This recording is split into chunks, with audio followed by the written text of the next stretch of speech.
Conquering conjunctions. Mastering semicolons with coordinating conjunctions. Hello, English learners. Welcome back to our comprehensive grammar series. Today, we're diving into a very special topic, punctuation with coordinating conjunctions, focusing particularly on the use of semicolons with coordinating conjunctions. Are you ready to become a grammar master? Let's dive in. Coordinating conjunctions are simple but powerful. They are words used to connect clauses of equal importance. The common ones are for, and, nor, but, or, yet, and, so. You can remember them by the acronym FANBOYS. For example, I like tea, and I like coffee. Here, the conjunction and connects two equally important ideas. Next, let's talk about semicolons. A semicolon is a punctuation mark that's used to connect closely related ideas.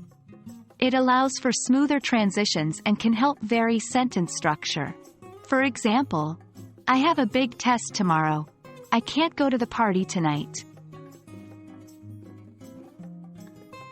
Now, here's the tricky part: using semicolons with coordinating conjunctions. This is not as common, but it happens when you have two independent clauses and the second clause starts with a coordinating conjunction, a fanboy. The semicolon comes before the coordinating conjunction. You also use a comma after the coordinating conjunction when it introduces an independent clause. Here's an example. My sister loves to read.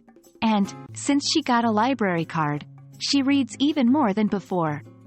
This might seem complex, but with practice, it'll become second nature. And there you have it. You've just learned about using semicolons with coordinating conjunctions. Remember, it's all about connecting ideas in a way that's clear and effective. Practice is key in mastering these concepts, so try to apply these rules when you're writing or speaking. Thanks for joining us today. Keep practicing, and you'll become a master of English punctuation before you know it. Until next time, happy learning!